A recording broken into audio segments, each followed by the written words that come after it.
We want to welcome you to our broadcast here. This is Focus on Liberia. Welcome, welcome, and welcome to our broadcast. Many of you may have heard that we are having Justice Kabineh Janet. Councillor Kabineh Janet is in studio with us here at Focus on Liberia as our guest. This is an exclusive interview with him on multiple issues that we have, and we would need him to provide his understanding on these issues. He gladly accepted our invitation, and we are happy to announce to you that Justice Kabineh Jana is our guest, and we are here with this exclusive interview with him. I will now turn things over to my partner, Dennis Chad. But before I do, folks in cyberspace, let me remind you to do us that usual favor by hitting that share button for up quickly. To our followers on YouTube, you have in studio just a Kabineh Janan. Dennis, I'm all set. Let's do it. Well, ladies and gentlemen, we say welcome to our broadcast. Just Janet, welcome to Focus on Liberia. Thank you very much for inviting me. All right. Just Janet needs no introduction, but for those of you who who want to say his honor, former Associate Justice Kabineh M. Janet was born in Ban, Zoke District, Nimba County. He pursued his high school education from AME Zion Academy in Monrovia and went on to obtain his bachelor in geography in 1987 from the University of Liberia. Later on, he went to acquire his LLB from the Louis Addo Grant School of Law in Monrovia. 2006, he was nominated first in 1995. 2006, he was appointed to the Supreme Court, where he served until what we are talking today. But ladies and gentlemen, just to give you a little background, on July 17, 2008, members of the House of Representatives, Honorable Thomas P. Fala, Representative District Number 5, Montserrat County, and Honorable Akaros M. Gray, Representative District Number 8, Montserrat County, addressed a letter to the Speaker of the House of Representatives, Honorable Dr. Beaufort Chambers. Okay. In that letter, the petition for the impeachment of His Honor Kabineh Mohammed Janet, Associate Justice of the Supreme Court of Liberia. The petition submitted by the two lawmakers called on plenary of the House of Representatives to impeach His Honor Kabineh Mohammed Janet for alleged misconduct, abuse of public office, wanton abuse of judicial discretion, fraud, misuse of power, and corruption. After he was impeached, Judge Janet filed before the ECOWAS court through his counsel, Mr. Femi Falana, alleging that, one, his removal violated his human rights to fair hearing and impartial trial, right to work, and dignity of person guaranteed by the African Charter on Human and People's Rights. Justice Janet argued that under Chapter 7, Article 72B of the 1986 Constitution, he was guaranteed the holding and protection of the office as Associate Justice during good behavior until age 70.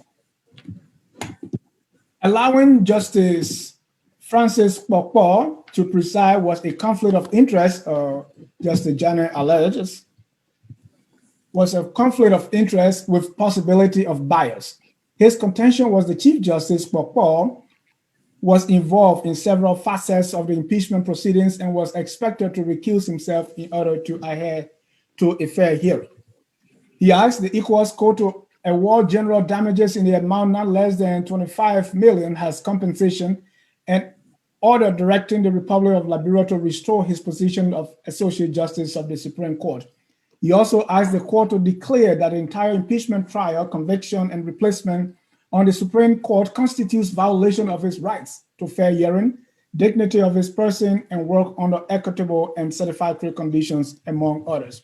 But the Republic of Liberia denied violating the human rights of Justice Janet and submitted that the impeachment was done through political process, which also followed the due process of law, as laid down in Section 43 of the 1986 Constitution of Liberia. Councillor Janet, that's the story that we've just summarized. We're going to go deep into this. We want to say that worth noting that the impeachment of Justice Janem, 9 senators voted against the impeachment. They are Dr. Henry Toba, Independent Bond County, Oscar Cooper, Mangibi County, Amanjala, NPP from Bapulu, Committee Wisa River G, Daniel Nathan, Bapulu, and Steve Zago, Lofa County.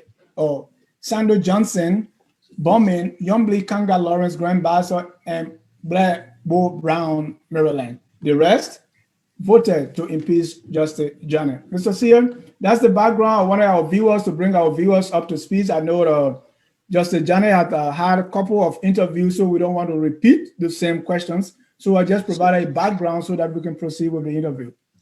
Thank you there. Excellent reading, great information for our audience to get a clue of how the impeachment of Councillor John started and where we are at this point. And to you, our viewers here, we can welcome you enough. And now we will start our questioning. Councillor Janet, we want to start with your life from an early age. It is important that Liberians get to know you and see you as just about any one of us. So, what was your early life growing up? And tell us also about your father's role in your life as a young man at the time. Well, thank you very much for having me. Let me quickly say that the information just given by our brother, Mr. Jar, just a little modification there. Okay. Senator Lebron was one of those that voted to remove me. So he wasn't within the 9 or 8, whatever number you have there. Okay. Lebron from Maryland County. Mr. C and our audience, frankly, no one impacted my life in a positive way more than my father. He was a religious man, he was a cleric, an Islamic cleric, and I'm yet to see anyone who had a sense or who has a sense of fair play as my father. I still remember that when we were growing up in Ban, in Lima County, if he promised to buy us a toffee, whether some of you know what we call toffee. I remember toffee, Councillor Janet. Okay. So, and then he went like all the way across to the end of the town and had to bring it. And he got home, he will go back to get the toffee. And his own way of teaching all that, if you say something, you must live up to it. And then we were brought up in a polygamous family, but my father would sometimes come to Monrovia, buy some nice lapa, and if he couldn't afford to buy enough for all of his wives, his 3 wives, he would keep whatever he had until he reached the 3 to give each her fair share. I mean, those are the kind of things I remember of my father. Just a decent man. Someone whose sense of justice was very keen. So it is that background from which I grew, and then we later on moved to Monrovia and then interacted with the general society there. And Councillor Janet, our understanding is that your dad or your father, I don't know if he's alive or having to be an imam, and so you were close to him throughout your early age period, and you, I want to believe, went to the mosque to pray with him. How had your faith impacted you to make you who you are today? Everything I tell my friends that everything good, anything you would determine to be good in my character is directly from my father. Okay. Whatever you see otherwise, I picked that up from the streets of Monrovia. Mhm. So, and then he taught us, I would say what you call character formation Okay. on his tutelage. And that's the way we grew up. For him, he served as imam for a little over 50 years. And those were times where he did not live on any salary. It was basically some offering that was given at some point in time. But we remain within those means, and that was it. So finally, beside the trophy, we happen to be one of the memorable things about your father. Any other one you remember, like some discipline, some saying, because my father would tell me, son, if you can look in your friend's face and tell him that you don't like what he's doing, then you are not a man. Something that sort that you remember from your dad, trying to teach you to be a man. Especially taking care of your fellow human beings. Okay. There was a time I remember when I believe we just didn't have uh, enough to eat. Hmm. And there was this neighbor that my father felt he was better off than. Okay. And he told our stepmother to say, but just give the food to them, we will manage. And I was furious because I just couldn't understand why you do that. Then he called me to say, hey, you ate something this morning? Yeah. But those people have not had anything. So we owe it to them to have them have something today. I mean, So, that was the kind of person he was. And Councillor then Janet, that kind of sacrifice from him. all I, the I can't pretend to reach him in any way. you that was in Oban, Zoka District, Nimba County. What was it like? Because probably what was it like growing up, with other, with other people, with members of other ethnic groups? Because today there's too much of things that maybe growing up we were not the same as when you were growing up. What was it like growing up with other ethnic groups in that area as someone from the Mandingo ethnic group? Well, it was kind of cordial because his religious, he was a theologian, and his background helped him to be able to be with others who did not share his faith, his culture, and had this way of being able to just have extraordinary relationship with them, just his own mutual respect. Yeah, Thank mutual. you. He was mostly influenced by his religious beliefs. Yeah. Yeah. Let's go into your public life. Some of us, we heard about you when you were first appointed as a Minister of Justice. Talk to us a little bit about your public profile, that we call it, places that you work in government, and what has your accomplishment been? Well, I like to start with the Port Authority, where I worked for 13 years. What you say about the port or councillor that you like? Talk to us about that. Well, I like to remember the port for many things. One being that it is the Port Authority that actually pay for my education. Okay. I went to work for the port when I just left high school. And then I became what they call a clerk. My job at the time was to take down the names of all persons who attended the work at the time, and that was to build a concrete fence around the free port of Monrovia. It was a big project. And I was in charge of what you call timekeeping.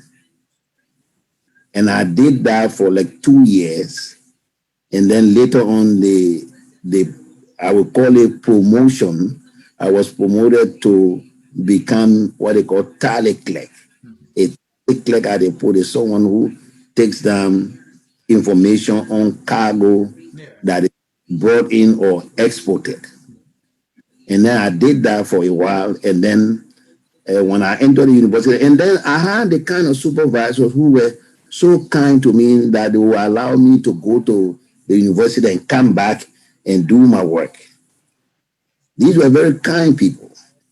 And then I became senior statistician for the department, and then rose through the ranks, became assistant superintendent, and then superintendent, and then operations manager, and then later on port manager for the port of Monrovia. So, and this was over a period of 13 years. And the port also, so I was able to pay my fees at the University of Liberia, both undergraduate and then at the law school. And I also had the time also to be able to go through these very vigorous studies. And the port also sent me abroad. We went to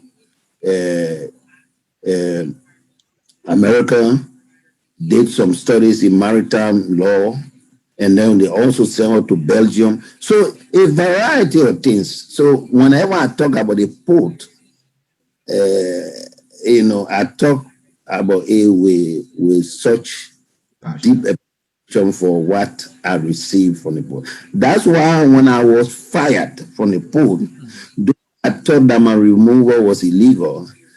For some reason, I didn't want to pursue any legal action against the port. Well, maybe that port was, part of your life, and maybe there were a lot of things you were getting. But the question I want to ask is, this supervisor that showed you this kindness that you talk about, did you get the time to go back to him and, reciprocate his kindness? Because it's something you talk about most of the time. Actually, he was killed during the war. Oh my God. He was killed, gruesomely murdered during the war. He was a Sapo man, and I think they say some people went and told some people that he was a crime man and he was gruesomely murdered. So I didn't get to come to do the sort of appreciation that I should have. And his children, of course, I couldn't find them. Oh, wow. Wow. So Councillor Jana, you said you were fired from the court and now again fired from, even though we'll get to the Supreme Court, what is it about you that they keep firing you? That's interesting. In fact, I was port manager when they divided the various public institutions among the warring parties. Okay. And then, for some reason, NPA was allotted to Ulimo Key. So you think, say, well, if it is given to Ulimo Key, then Kabineh Ghana should not have any problem because Ulimo Key was controlled by Alhaji Kroma, who is a Madingo man. He had some policy disagreement, and I think they made this joining of the party at the time, their party, as a condition for holding any senior and middle management position. And I just didn't want to join it. So thought that the way to do it was to fire me, and they did. You say you have policy disagreement with, was that the policy disagreement? Yeah, the thing was I didn't want to join the party. Okay. Yeah. Just Then, one more on your Councillor public Jana, life. Or, go ahead, Anthony. Yeah, Councillor Jana, then at some point you served as Minister of Justice. Is that right? And how did you get to that position? Okay. When I left the port, I became engaged in the practice of law. I practiced honor the tutelage of someone, the Councillor Snowsio Niba, former Justice Kamosoko Sako. And we ran that office until I started to have some problem with President Taylor. And then I left the country. And then when I became part of the movement that removed him and we negotiated the peace agreement, then I was appointed Minister of Justice, the position I held up to the conduct of the presidential and general elections in 2005. What does that mean? Part of the movement that removed him? Yes, remove Mr. President Taylor. What was that movement? That's what I mean. Liberia United for Reconciliation, for LRURD. Yeah, Liberia United for Peace and Reconciliation. Reconciliation. Yes. And development. Liberia United for Reconciliation and Development. That was a warring. Yeah. That was and a warring democracy. faction. Mm-hmm. Yeah. Yes, that was a warring faction. Okay. So, Justice Janet, so you are saying that your justice ministry position you held as justice minister, you didn't get that position because you were part of LUR? Is that what you're saying? No. When we negotiated the peace agreement, indicated basic criteria for all of the professional positions. So my nomination came from LURD and was appointed by the chairman of the transitional government, consistent with that agreement. Okay, so it was a slot allotted to LURD, meaning LUR, and LUR sent you as somebody to represent them or to occupy that position. No, that was not how it was done. The discussion was that if anyone is nominated in a position or for a position, you must first meet those qualification requirements. One. Two, the moment you enter that position, you become an official of the government of Liberia, not a representative of any faction. Even though that slot was allotted to that faction. Yes. Okay. Exactly. That answers my question. Thank you very much. Folks in cyberspace, you are watching Focus on Liberia. We are in an exclusive with Councillor Kabineh Janet. Many of you might have come to know him, but he has been able to share a little bit about childhood, how he was along with his father. He works at the Freeport. We are now talking about his public life and service to the country. So you said you were part of a movement, the movement being LUR. We know LUR to be a warring faction that participated in a war that led to the death of many Liberians. How can you classify the role LUR play? Some people are calling it necessary evil. Some people are calling it the carry on mass murder.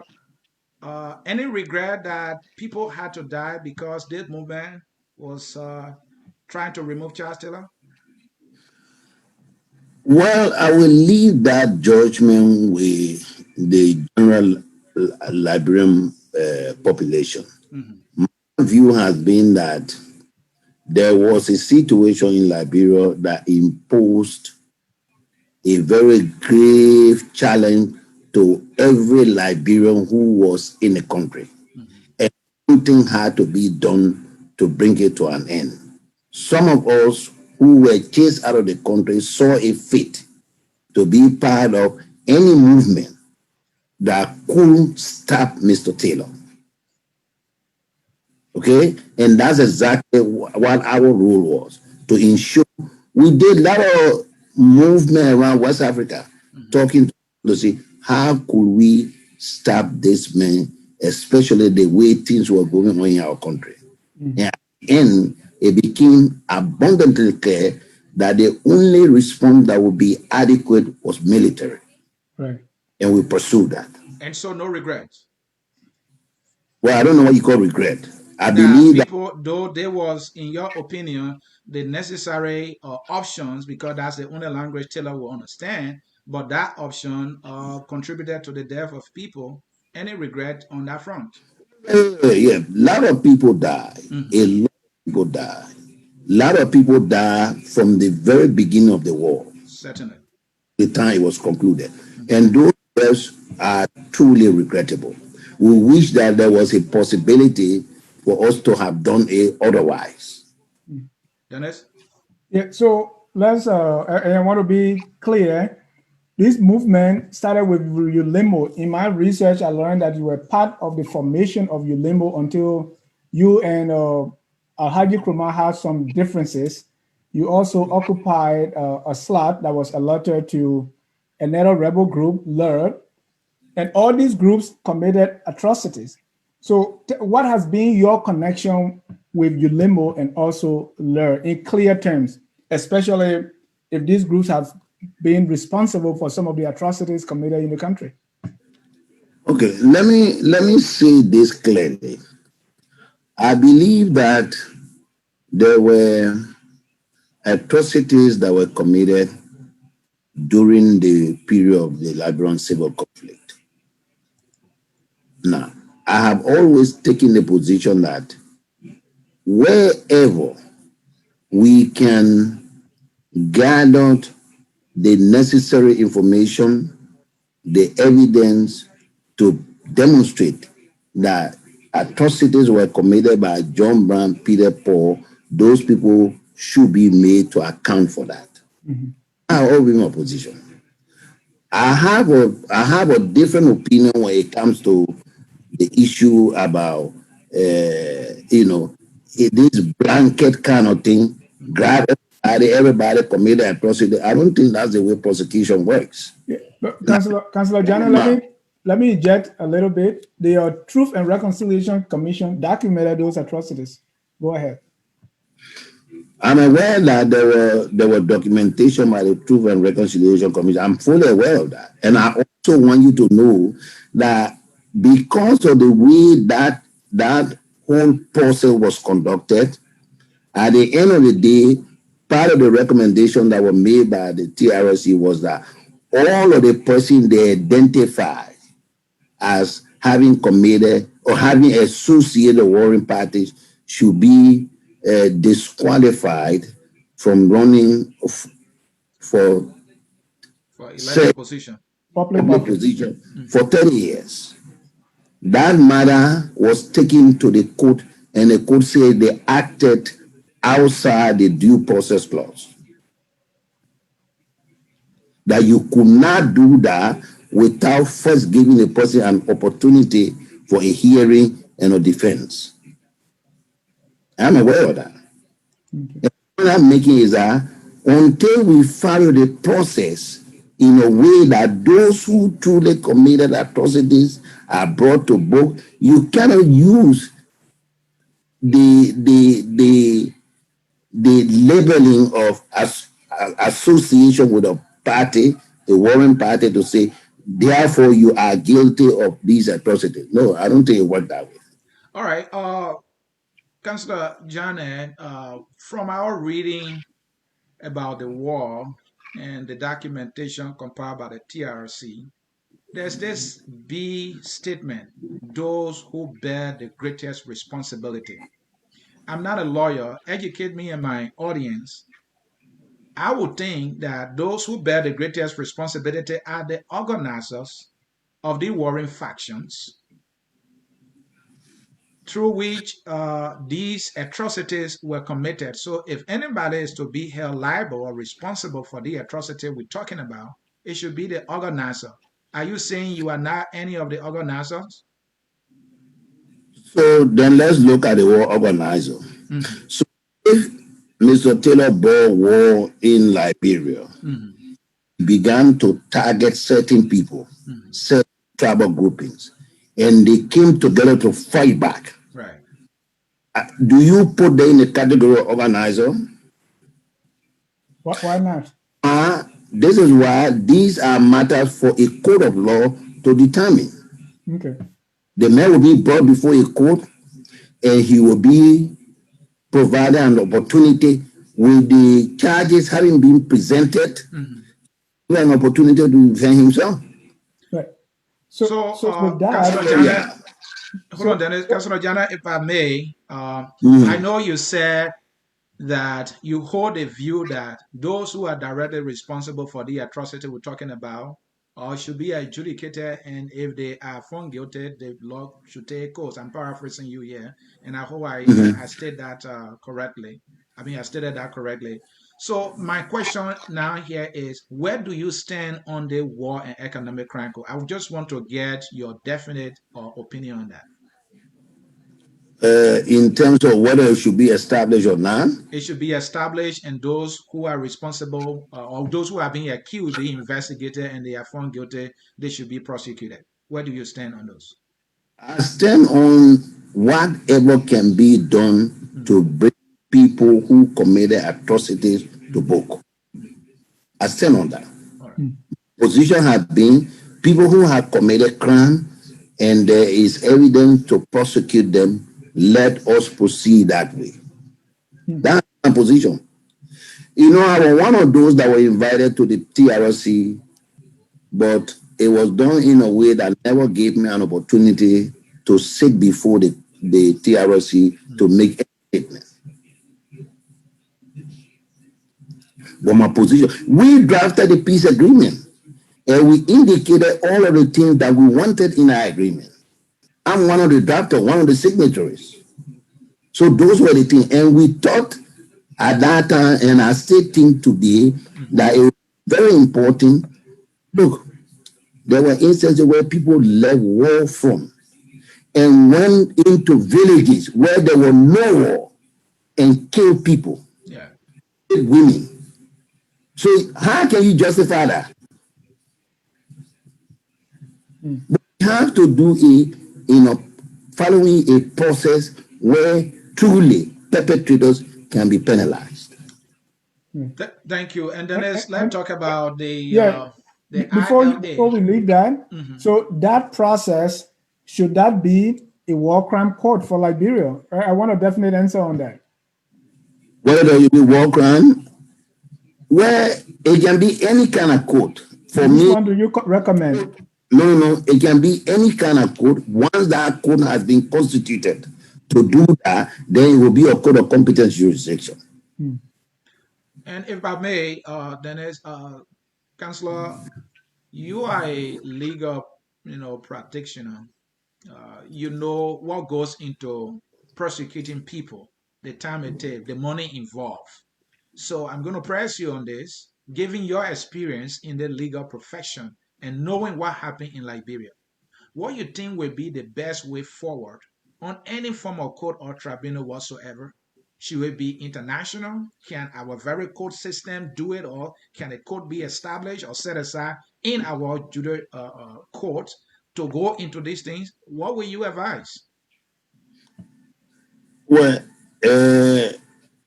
frankly, I would think that the government should start by putting aside monies to start a palaver hot discussion first and foremost.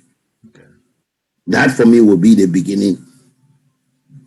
You mean as part of the TRC recommendation? That palaver it talk about the palaver hot thing where some of these things we can begin. Because by the time we hear about some of these atrocities, we will see the need probably to set up whether it's a national tribunal or international tribunal. Because in the first instance, when we're talking about creating international tribunal, there must be a sense that we can do it locally. And if we agree that we can do it locally, then we move internationally. Councillor Janet, because of time, let's go speedily here.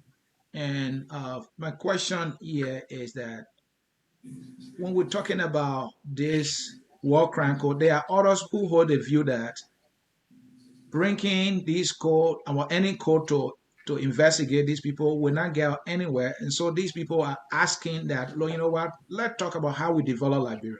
Let's build our economy. And maybe that will solve the problem. Whereas others are saying you are setting a dangerous precedent, people are hurting yet. Are you sympathetic to that opinion that we should do no investigation, let's just move on, back on, be back on? Where do you stand? We already have started investigation, sir. Okay. That's how we develop all of the processes which were documented in the TRC report. Okay. So that the TRC report say these are the things we have found. They did a survey.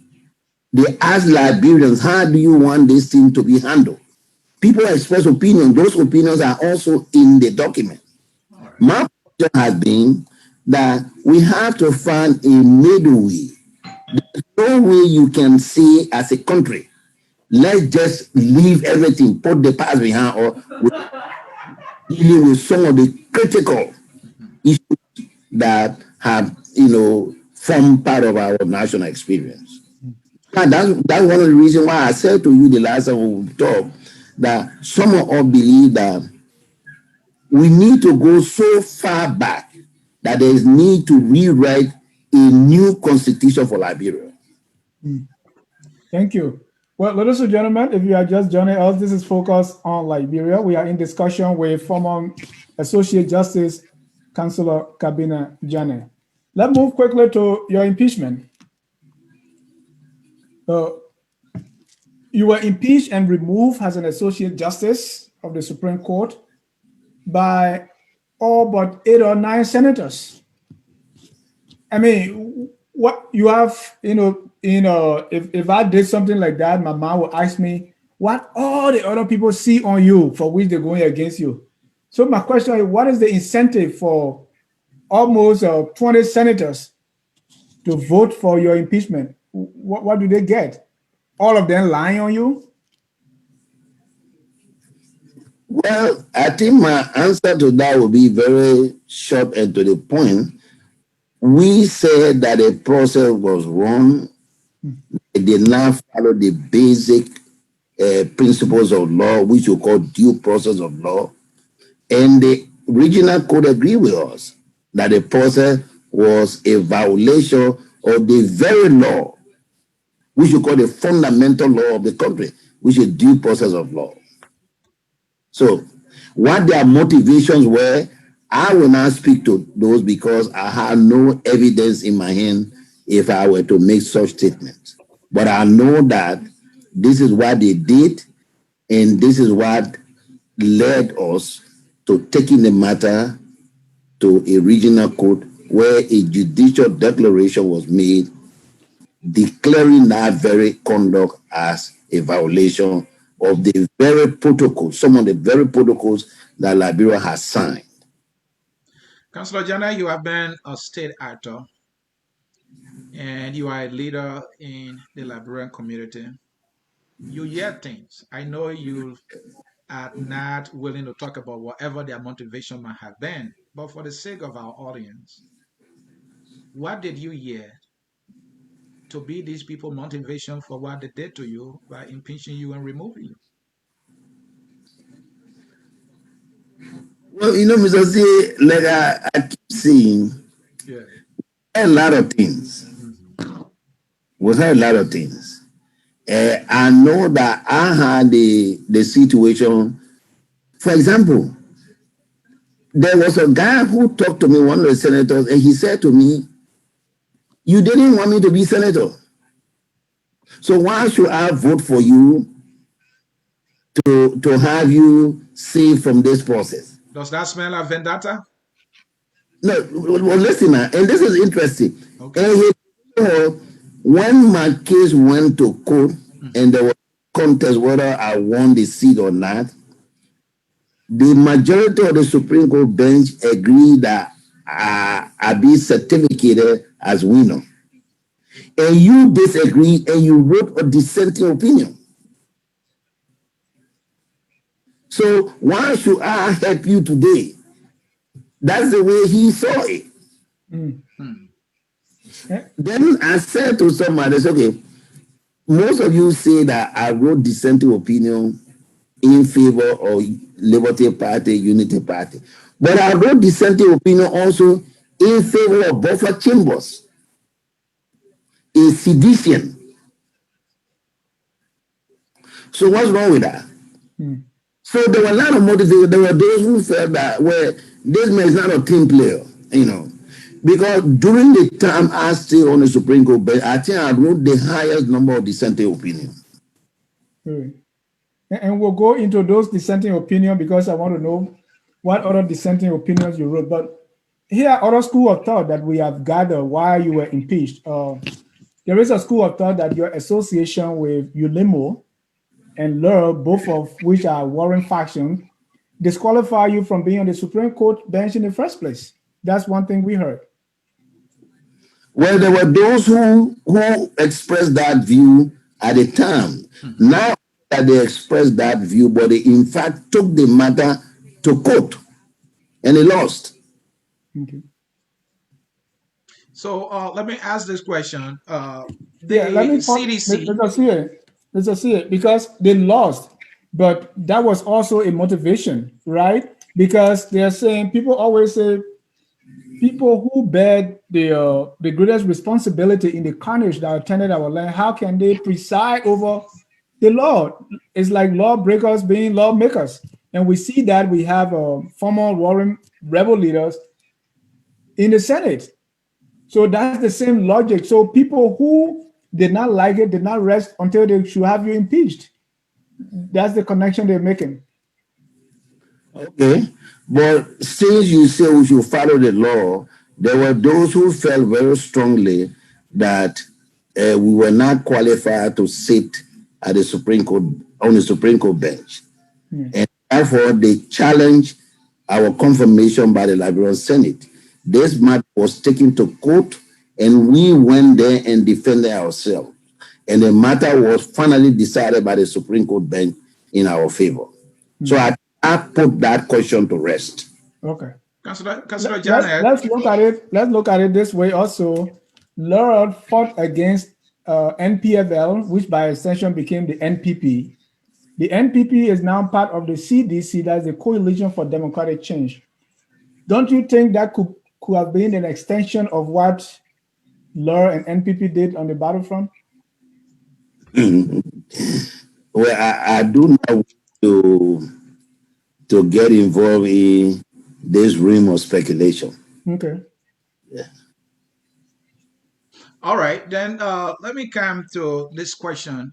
The CDC is arguing that your impeachment was a political decision, and you took the matter to court. And we are looking at the history of impeachment. It's always a political decision, and most people either attempt to resolve it politically, but you chose to go to court. Don't you see you setting a dangerous precedent here? Because I like that question. When we decided to go to the ECOWAS Code, all we were trying to do was to give practical meaning to the Liberian Constitution of 1986. Okay. What our Constitution says? That Constitution was written by people who had had experiences with the system of government we had in the country. From the early days, we had something in Liberia called JR. JR was what they call Joint Resolution. Okay. In the 1847 Constitution, which was amended through up to 1972, all that was needed to remove or judge or a justice was for the president or whoever wanted that, but most of the time it was the president, asking the representatives and the senators to do a joint resolution, the majority of which, I think 2/3, will remove the judge. No citation, no investigation, nothing. And justices from the Supreme Court were removed that way. Judges were removed summarily. So when the writers of the 1986 Constitution wrote the Constitution, they put a provision of which we call Article 43. It says the House of Representatives will do the bill of impeachment and there will be a trial at the Liberian Senate. But it says rules will be put in place by the legislature. Those rules will govern all impeachment and impeachment trial at the legislature. It also says that whatever rules the legislature put in place must follow the principles of due process.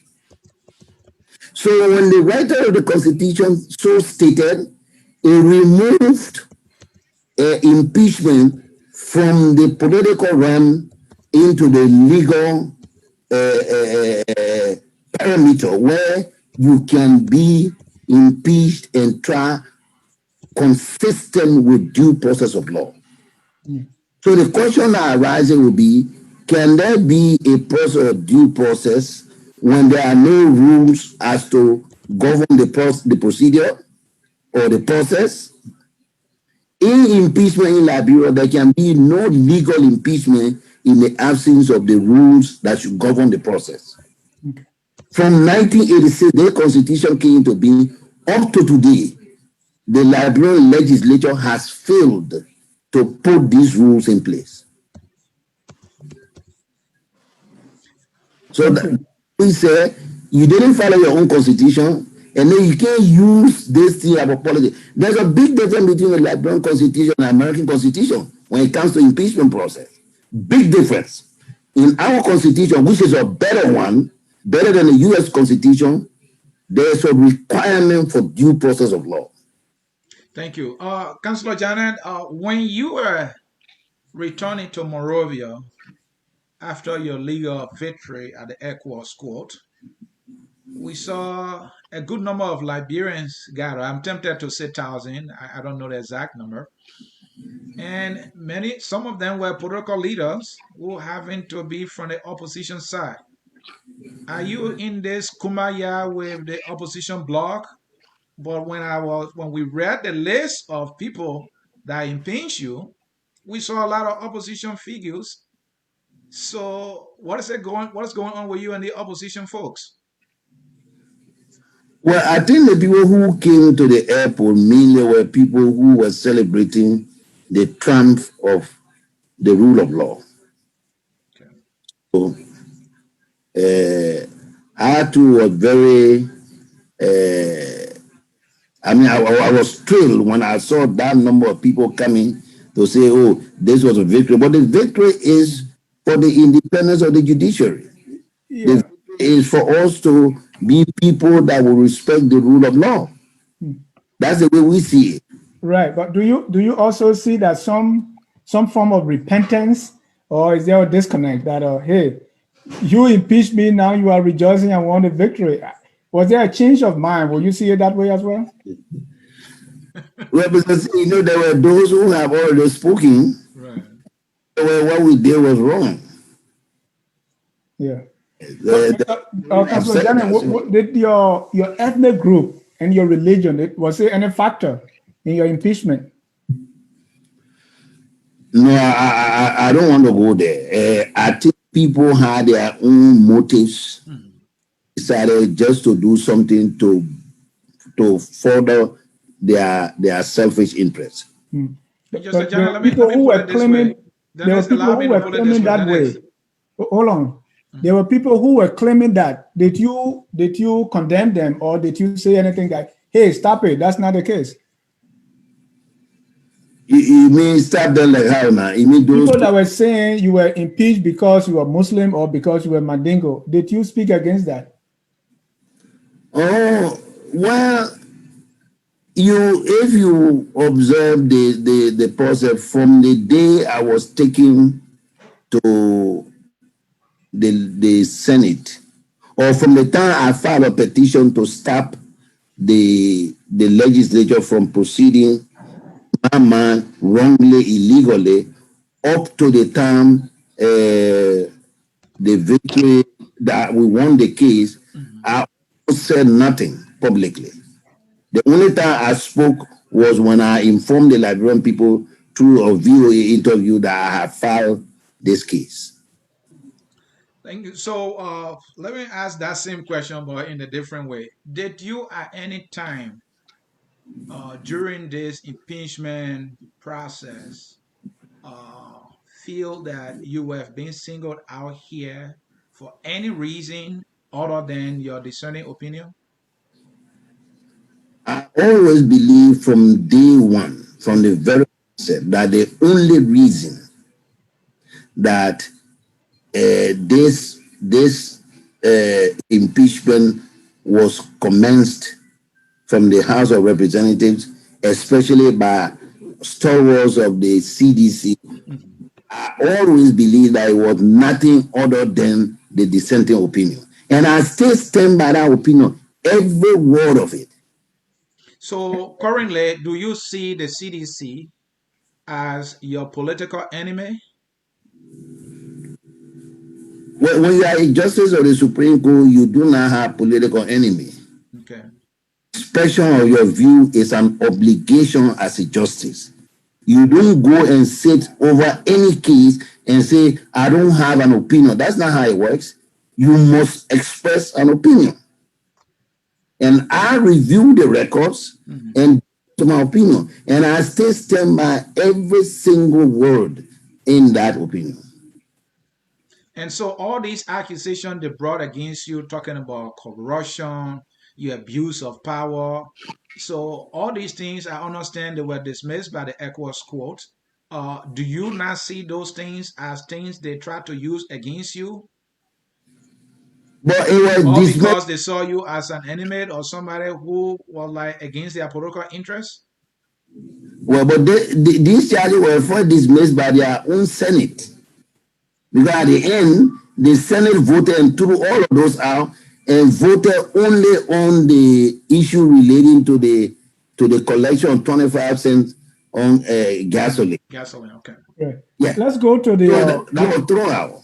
Okay. let's go to the jurisdiction of the ECOWAS court. I know you went there and you said, you know, what are some of the cases this ECOWAS court, what was it set up for in the first place, and what are some of the cases supposed to be hearing? What, can I go to the ECOWAS court when I'm pulled over by traffic police and I find out the abuse of my human rights? Or what are some of the cases supposed to be going there? If I may backtrack just a little bit for the purpose of providing some information. Okay. In the economic community of West African state was, the treaty was signed. Liberia was a member, a founding member. Some point in time, it was these ECOWAS countries that saw the need to establish a regional court for the purpose of supervising the implementation of international treaties that these countries have signed. And one of those protocols is what they call the African Charter on Human and People's Rights. Right.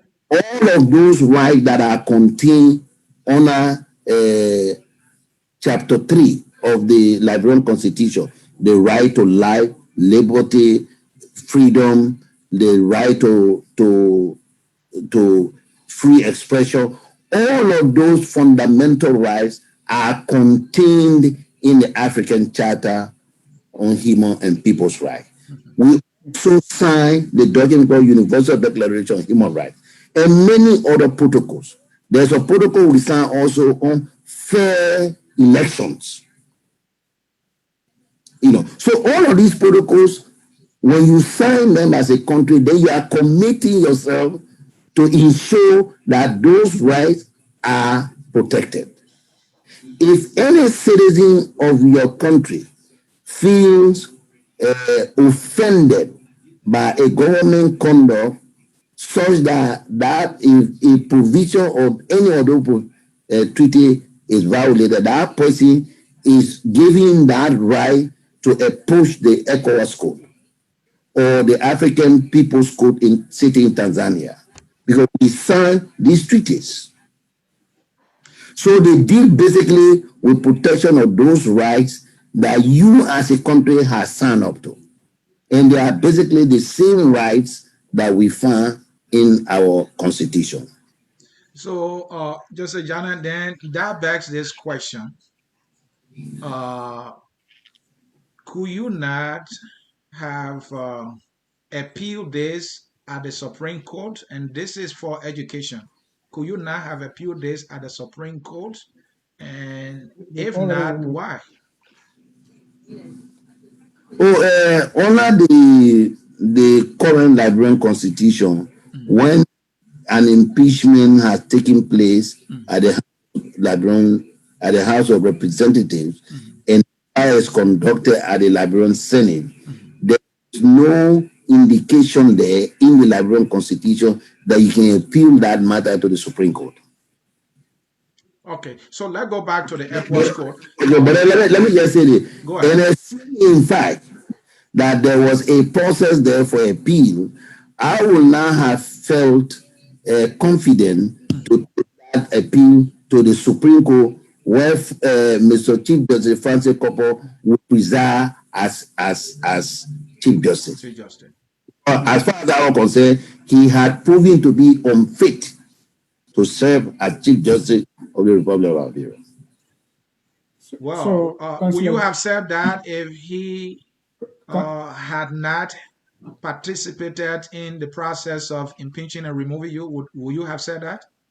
No, I wouldn't. I Also, wouldn't. you are only saying that because he presided over an impeachment proceeding that removed you. That constitutes his ineptitude, if I can paraphrase it. No, that's not what I'm saying. I'm saying Mhm, when I say he proved unfit to mhm, sit Chief Justice, mhm. this is not a matter relating only to my case. My Okay, case is a small example of that. You okay. follow on the Isaac Jackson case. Oh, okay. And the two are similar because in each of those two cases, Mhm. Supreme Court issue orders. Those orders were disobeyed. And the Supreme Court honored Francis Kopo did nothing about that. So so let's look at this ECOWAS court. Now they have given a ruling. What's the history? I mean, we're talking first about the jurisdiction and the limitation. So now they have given you this. What do you expect? What's the history of any country honoring the ECOWAS of court decision? And what happens if a country doesn't honor it? What happens? okay, then I will just make mention of few of them. Okay. There was a case against the Sierra Leonean government when the president, Mr. Kuruma, illegally, in the same manner as the Liberian legislature, removed the vice president from his office. That matter was taken to the Sierra Leonean court, up to the Supreme Court, and the Supreme Court basically denied him due process of law. He then proceeded to the ECOWAS court, where he was given a fair hearing, and the conduct of the government of Sierra Leone declared a violation of his right, the vice president's right to due process of law. And there, they ordered compensation, I think a couple of millions of dollars. And I'm told by the lawyers involved that those things that are being negotiated and payments are being made to the former vice president. In the case of Ghana, there was a decision, again, monetary decision, where the Ghanaian government slowed down on it, on implementation or enforcement, and then it was brought to the ECOWAS court, and the ECOWAS court demanded that there be compliance, and the Ghanaian government fully complied. In our case, the decision was made, and the ECOWAS for the first time set a time frame for compliance. It said 6 months, within 6 months, you should comply with these decisions. And we haven't gone 3 weeks yet. And I have no reason to believe that there will not be full compliance with these orders. How does the court enforce those orders? No court of law has troops sitting anywhere to say we told Mr. C to do this, he didn't do it, go and no, the court doesn't do that. The court normally, ordinarily relies on the goodwill of every person before it to comply. If you don't, as in the case of Liberia, there are sanctions that one will go back to the court and ask the court to impose. So they let me take you off your case a little bit. Let's talk about former First Lady Nesedo. Please do this for us. There was a ruling in her favor by the very court. to date, there's no history of our government honoring the decision that was rendered by the court. And there has not been any sanction. It's been a months and months now. She's cried and cried and she's cried. Nothing yet. Why are you thinking that your case would be different, Justice Janan? Well, Mr. Steele, for those who are lawyers, we know that when a court issues an order, say party B go and perform A, B, C, D functions. Okay. When those things are not done, you, as the person who should benefit from compliance with those orders, have a duty to go back to the court. There's something we call bail of information. You go to the court and say, you issue these orders to John Brown. John Brown has refused to comply within reasonable period.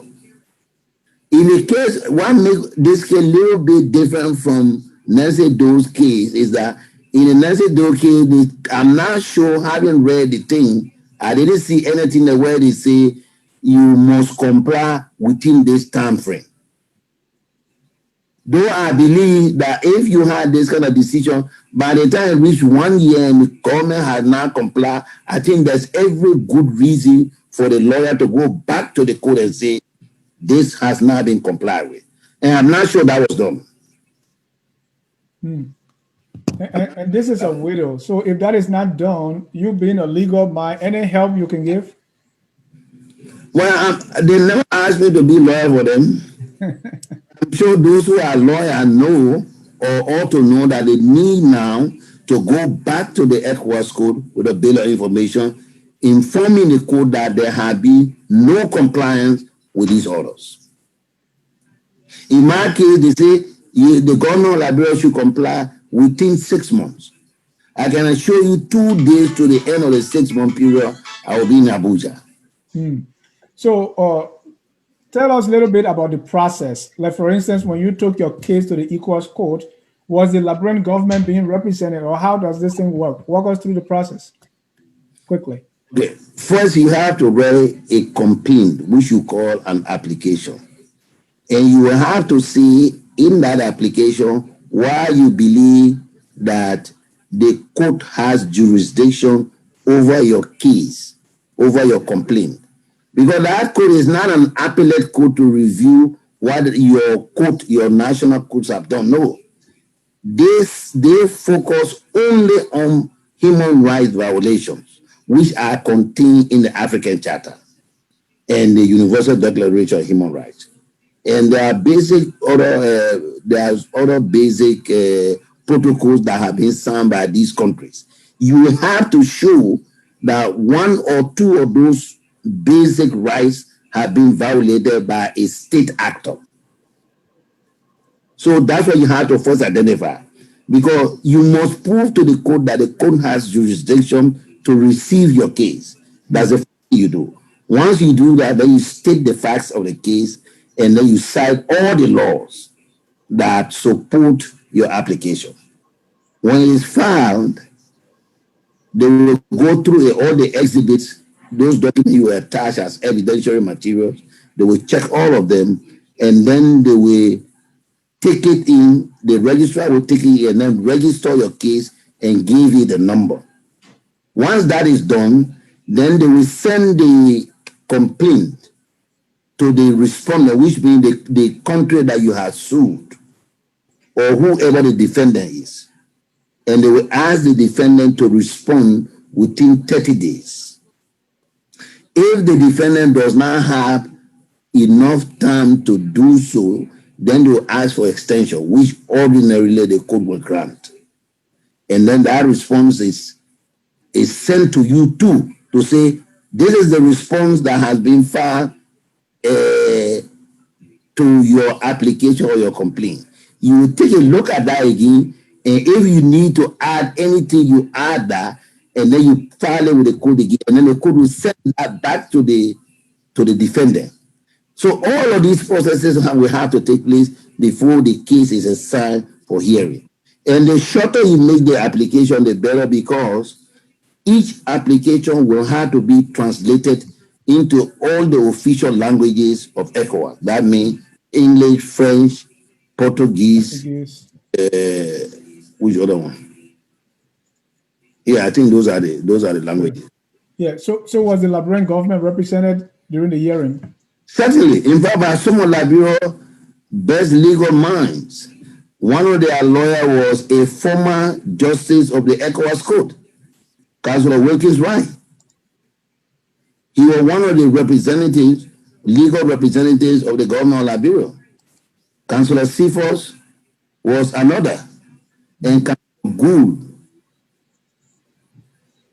So how can they lose a case and come back and say they're not going to honor it? Do you? What would be the explanation? I think that's just a bluff. They don't mean it. Well, ladies and gentlemen, Councillor Janet called that a bluff. If you are just joining us, this is Focus on Liberia. We are in an interview with Justice Kabineh Mohammed Janet. Mr. Seer. And then let's bring the counselor to our final issue here. We promise we'll keep him for an hour and 15 minutes. Counselor, let's come to this referendum, all the history of referendum in Liberia. I'm glad you're one of those who've been following. But let's start with this one that we got. The court has given a ruling citing inconsistencies and irregularities. Some people are saying the court decision means that there should be no referendum. Others are saying, no, that's not what the court is saying. So, I mean, help us here with your legal mind. What is the court decision saying to us concerning this referendum? Okay, let me go a little bit back to just put it in perspective. Please do. The political parties filed a petition basically contending that, look, the Liberian Constitution specifically states how this Constitution can be amended. It says when there are propositions from the general public or when there are propositions from the Liberian legislature, they must vote on those propositions by a 2/3 majority. That's going to be a joint resolution. Yeah. Well, they must vote 2/3. You must obtain 2/3 approval of any proposition for amending the Constitution. Right. When that is done, and that is a constitutional requirement, we are told that that was done in this particular instance.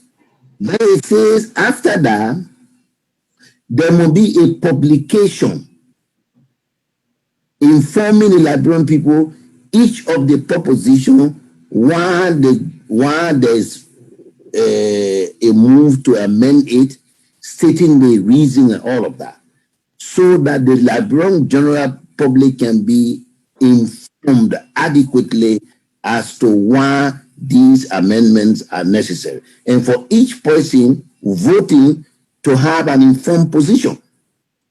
And the Constitution requires that when the legislature votes on this proposition, you must not hold the referendum until it is at least 1 year thereafter.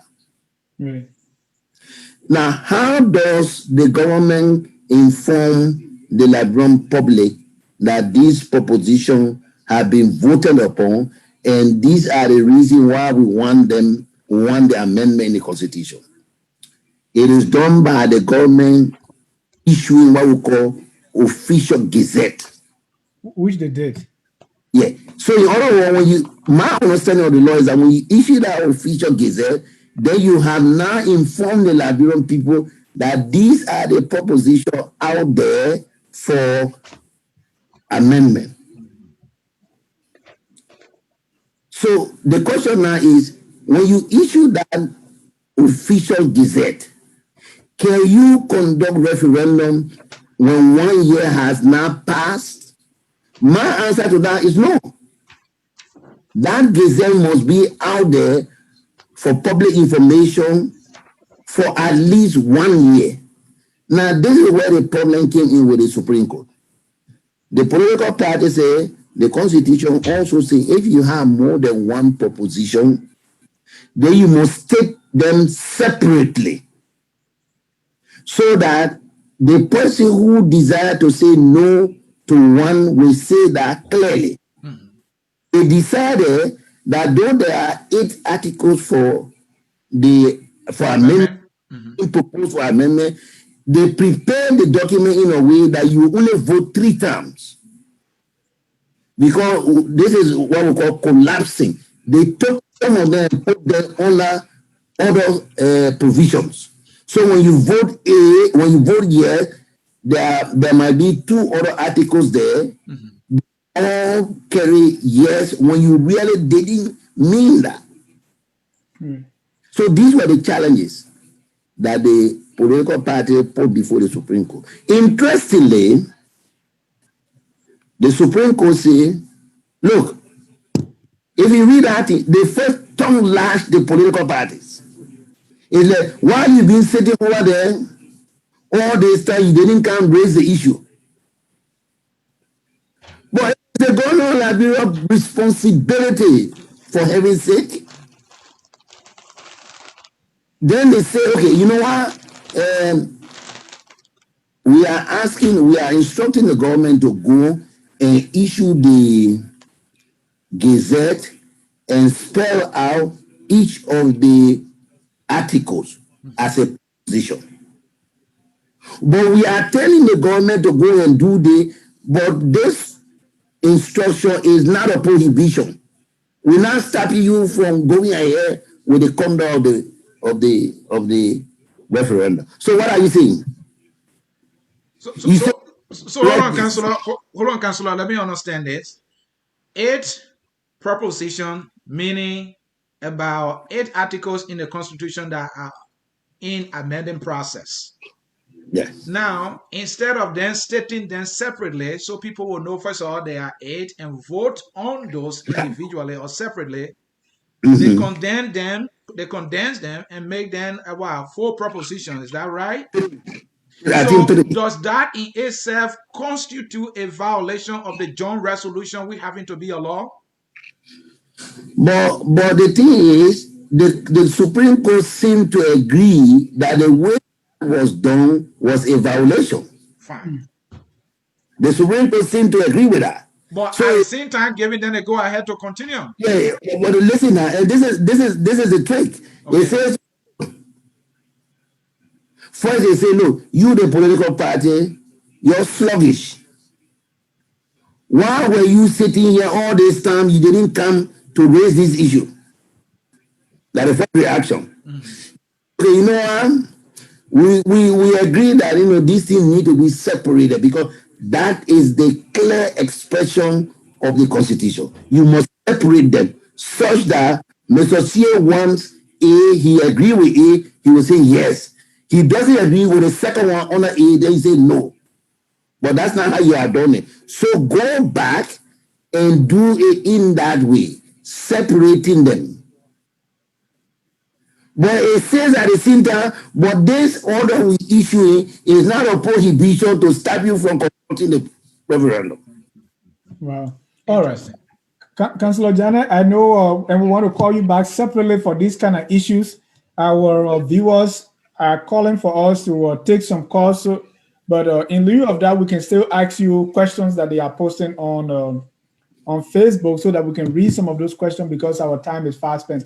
But while I look at those questions, the equal and whether you over 250,000. What do you expect to do with that money when you get it? Oh, my money. Well, I'm doing a book, and you will be the first to buy it, and it'll be very expensive. I will buy a copy, and then we can bring you here to talk about that book. Definitely. So let me read a few comments and questions because you asked that we keep you for only 1 hour, 15 minutes. So Dixon CEO Liba say, please ask Councillor Janet whether the Equals Code ruling can be appealed or challenged. Okay. whenever ECOWAS court makes a ruling or renders a ruling, you can go back to the ECOWAS court to raise issues that you believe were not fully considered, and that is part of the rules. So, like the Minister of Justice, Ali, we heard from one of the lawyers that there were some palpable mistakes done by the court. We had thought that if they were serious about that, by this time they would have filed that. But they still have time. Then Bala Soare said, do you have any political interest seeing the number of people that welcome you on your arrival? Are you running for president, Councillor Janneh? These were merely my people from the port who came to receive me. Dennis, hold on. I got some information, Councillor Janet. There is a lady you might know by the name Joyce Jones. Joyce Jones' daughter knows you. And this young lady said when she was growing up, you people had lived in the same yard or community. You were in LU at the time. And you used to say, I will be president of this country one day. So when I saw that people, I said, this man is up for something. But on a serious note, Councillor Janet, my question is, are there any political aspiration here? It is your right, though. See, yes.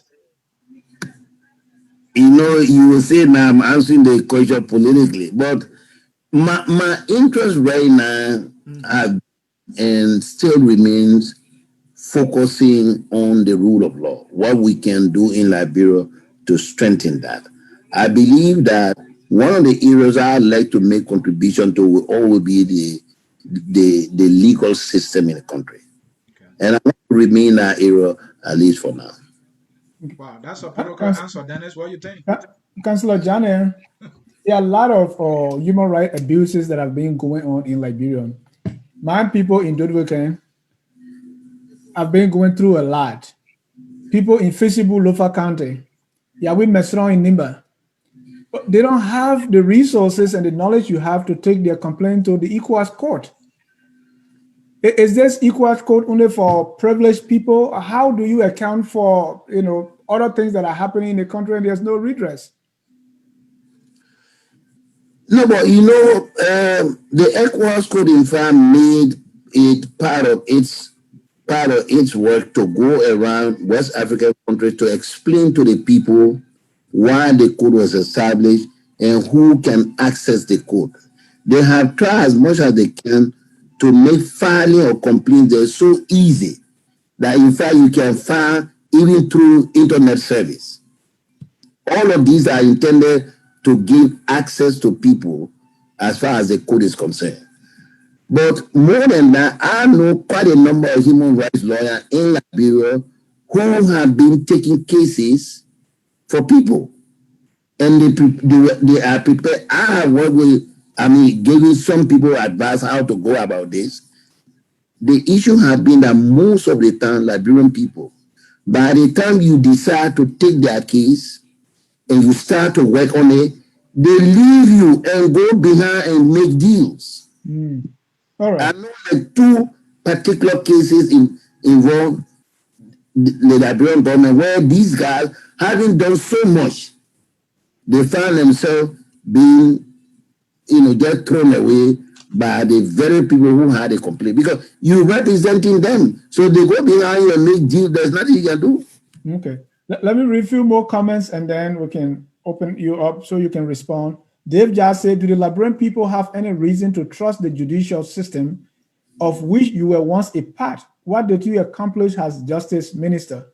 Jot that down. Let me go read the next question. Sekpa Romeo said, please ask him about the road funds.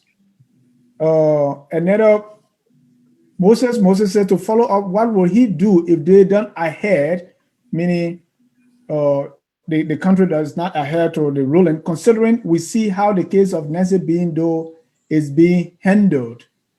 There was another question about, I know you answered that in other interviews about the lady and the court. This listener has been asking maybe like Emmanuel JJ say, you please ask him about that land dispute. Land business is a serious issue in Liberia. So quickly, your response to those few comments and questions. Okay. What did I do as minister when our minister of justice? There are two things I refer to. One is the Financial Autonomy Act, which was intended to insulate the court in terms of resource mobilization and availability of resources to do its work. Just can I We please adjust your monitor a little bit so we can see your head? Fine, thank you, sir. Go ahead.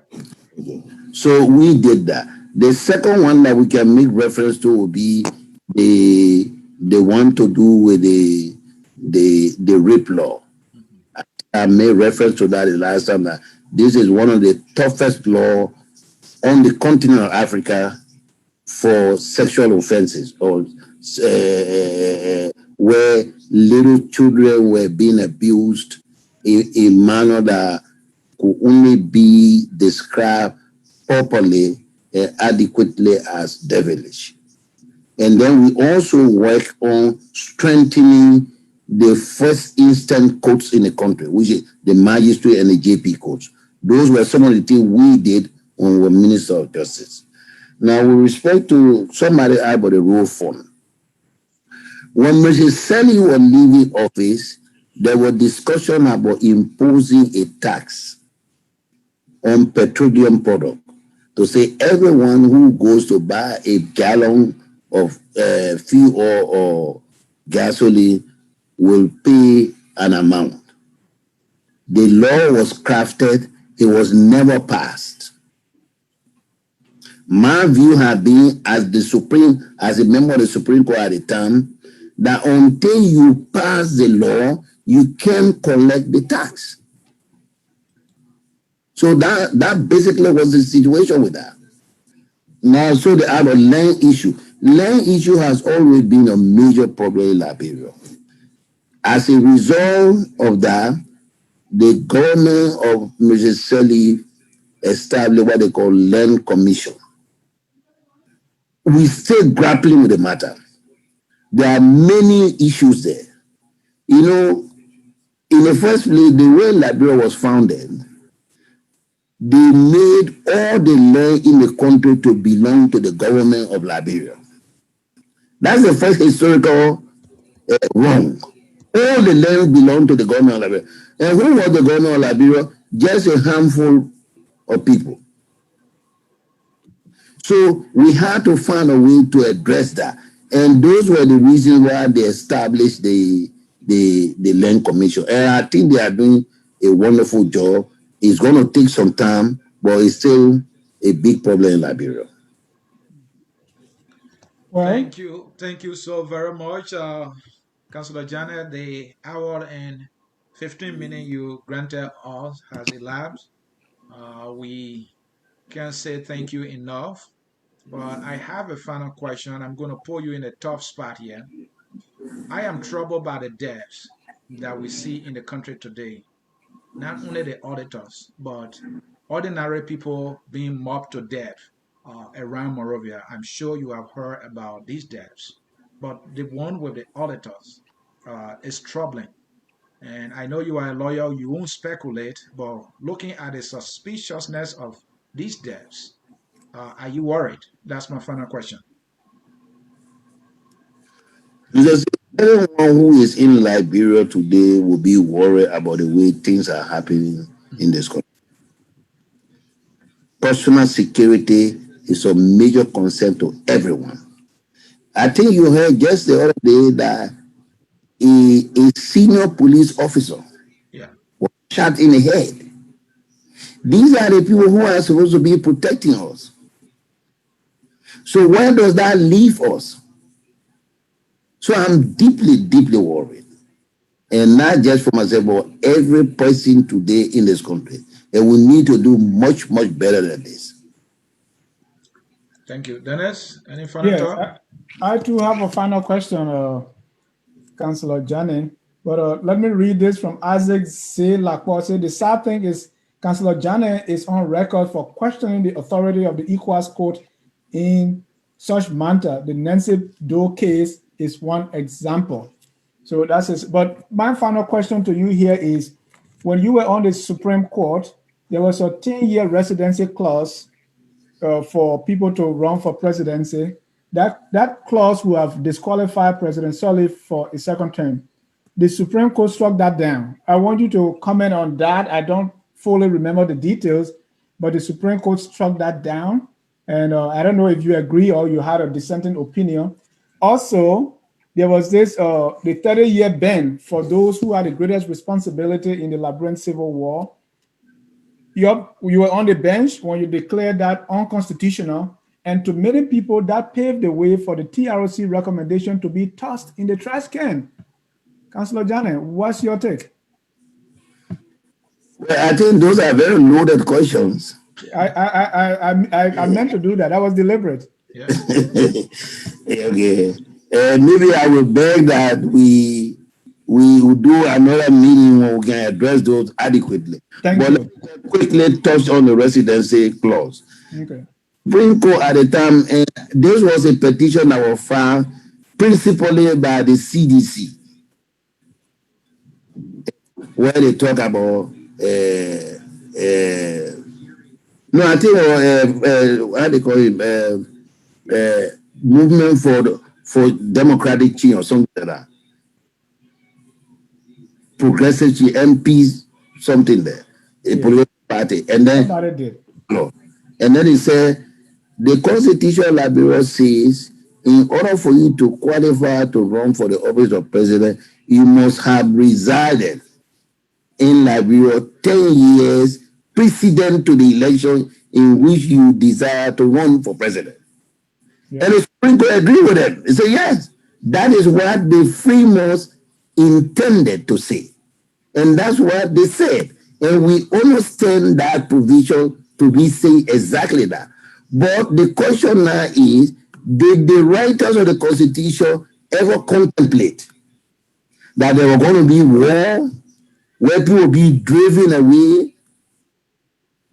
So technically, that period must be considered a period of what we call in law force majeure. So we remove that period from there and talk about, because at that point the Constitution itself was not practically applicable.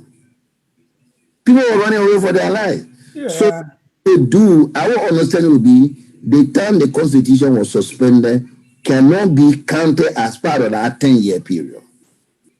So the Constitution was restored 2006. So they say start the counting from that period. That was the reason of the Supreme Court. I mean, you may disagree with it, but that was part of the majority for the president to contest for a second term. But let's leave it at that. We'll bring you back so we can go deep into those things. And because I wanted to really make sure whether you had a dissenting opinion at that time, but it looked like you agreed with that. I was in the majority. Yeah. In that. All right.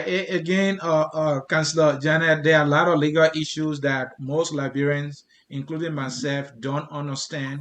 And those of you who are privileged to have this expert understanding, will appeal that if not once a month or every other month you can come, we'll reach out to you. I mean, just to explain these things to our people, and these videos can be shared around for people to understand, because not many people find time to read. But if it is something they can listen to, it will be a help, and we can get your commitment. We will surely appreciate that, because yeah, Focus on Liberia, we are about educating and promoting all things Liberia. Again, thank you for coming. Your parting words, sir. Thank you very much. I want to make a commitment that whenever you call me, time enough for me to prepare, I will definitely make myself available. Thank you so much. The audience for this very wonderful interaction. Thank you so much. All right. On that, folks, on that note, folks, this is how we will come to the end of this broadcast. Because of time, we could not take your calls as we would usually do, but we can guarantee you we'll negotiate with Councillor Janet sometime in the future so that he can interact with you in a meaningful way. So thank you for watching. As always, we have that beautiful song that says, "We are all Liberians." and we are all one from that same one country, Liberia. Until that land turns to that glorious land of liberty, where this, my friend Dennis Jar, will go to Dodokan and open a refrigerator, we are still all Liberians. Enjoy that song 1 minute. Councillor Janet, thank you so much, and bye-bye, folks. Thank you. Peace. We are Liberians.